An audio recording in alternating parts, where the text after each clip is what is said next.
ये आपके सामने जो फ्रिज है इसका क्या है, कंप्रेसर बहुत ज़्यादा हीट हो रहा है, बहुत ज़्यादा गर्म हो रहा है और कभी कभी ऐसा होता है कि कट कट का साउंड होता है बार बार, मतलब थोड़ी देर चलता है फिर कट हो जाता है, मतलब इस तरीके की दिक्कत आ रही है, कंप्रेसर जो है ट्रिप हो रहा है फ्रिज का। अगर इस तरीके की दिक्कत आ रही है तो आप उसको कैसे सॉल्व कर सकते हैं।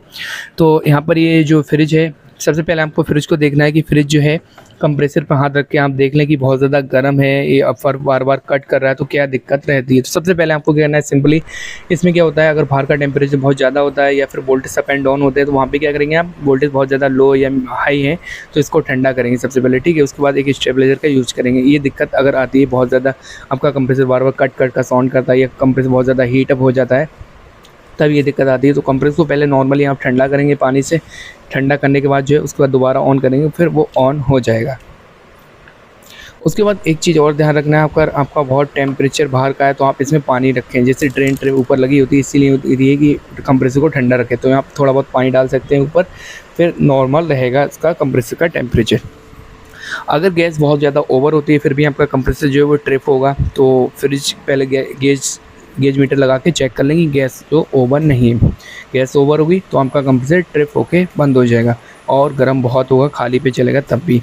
उसके बाद आपको देखना है कि आपका जो कंप्रेसर है, कंप्रेसर के टर्मिनल, और उसके बाद जो है यहाँ पर क्या होता है, वोल्टेज आपको चेक कर लेना है कि वोल्टेज कितने आ रहे हैं इन वाले, ठीक है। फिर आप स्टेबलाइजर लगाएंगे तो उसके बाद भी आप चेक कर सकते हैं। तो फिलहाल अभी यहाँ पे आप देख रहे हैं 246 45 इस तरीके से वोल्टेज आ रहे हैं। एसी वोल्टेज जो है 220 से 230 एसी वोल्ट आना चाहिए, तो फिर उसके बाद दिक्कत नहीं आएगी। उसके बाद आपको चेक करना है कि आपका जो कंप्रेसर होता है वहाँ पे क्या होता है, रिलो OLP लगी होती है तो उसकी अच्छा एक चीज़ और बेंडिंग भी चेक कर सकते हैं। अगर कंप्रेसर आपका शॉर्ट होता है, बहुत ज़्यादा एम्पेयर लेता है, फिर भी इस कंडीशन में कंप्रेसर ख़राब होता है तब ये दिक्कत आती है। यहाँ पे आप देख रहे हैं रिले ओवरलोड जो है ये जल गई है फिलहाल। अगर रिले जल जाती है तो उस कंडीशन में भी क्या होता है, कंप्रेसर आपका कट कट का साउंड करता है, ऑन होता है ऑफ होता है, तो रिले को भी चेक कर लें।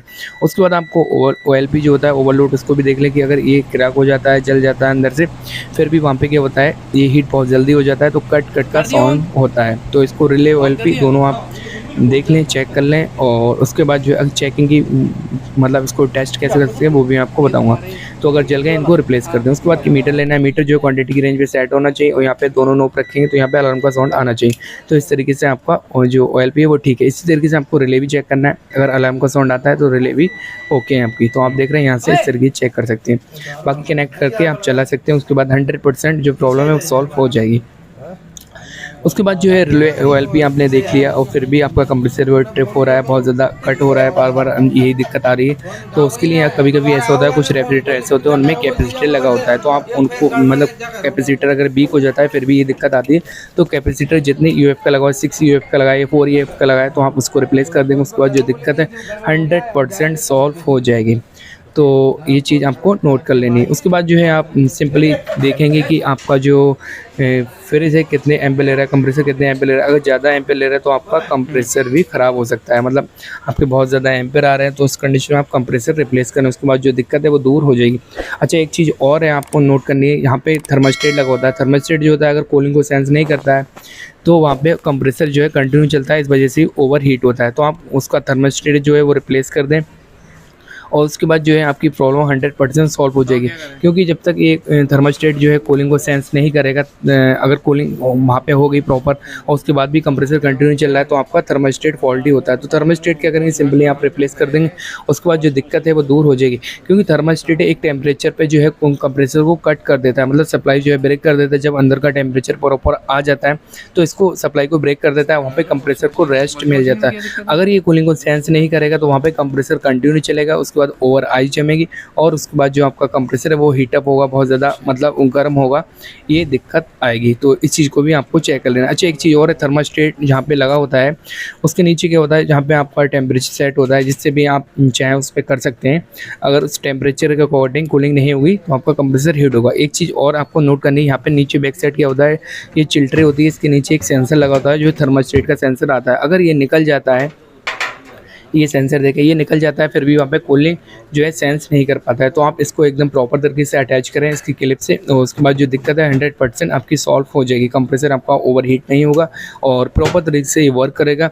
तो इस सेंसर को भी आपको देख लेना है। और फिर आपका कंप्रेसर जो है ठीक से चलेगा और कूलिंग भी एकदम प्रॉपर होगी, जो आपने सेट किया है उसी के अकॉर्डिंग कूलिंग भी होगी। अच्छा, एक चीज़ और आप नोट कर लें, अगर आपका सिस्टम कहीं से चोक है तो वहाँ पे क्या होगा, गैस प्रॉपर तरीके से सर्कुलेट नहीं होगी और आपका कंप्रेसर जो है वो ट्रिप होके बंद हो जाएगा। तो आप इसको फ्लैशिंग कर लें अच्छे से। कहीं भी अगर सिस्टम चोक है, कैपलेट चोक है, या फिर ड्रायर चोक है, या फिर आपका हीटिंग कंडेंसर चोक है, तो अगर उसमें ऑयल वगैरह है तो आप उसको फ्लैशिंग कर लें अच्छे से। आप चाहें तो उसका फ्रीजर और कैपलेट गैस से या फिर नाइट्रोजन से फ्लैश कर सकते हैं, ठीक है। जो भी इसके अंदर ऑयल वगैरह है वो सारी आउट हो जाएगा। उसके बाद जो है आपकी प्रॉब्लम 100% सॉल्व हो जाएगी। तो एक रीज़न ये भी रहता है कि अगर सिस्टम चोक है तब भी कंप्रेसर हीट होता है।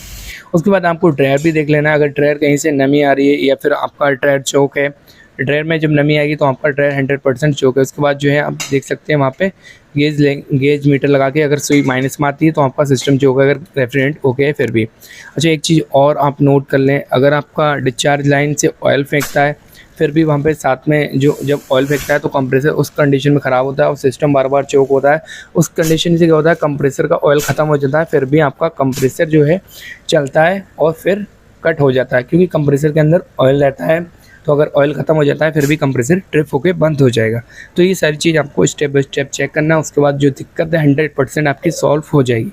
वीडियो अगर पसंद है तो वीडियो को लाइक कर देना है।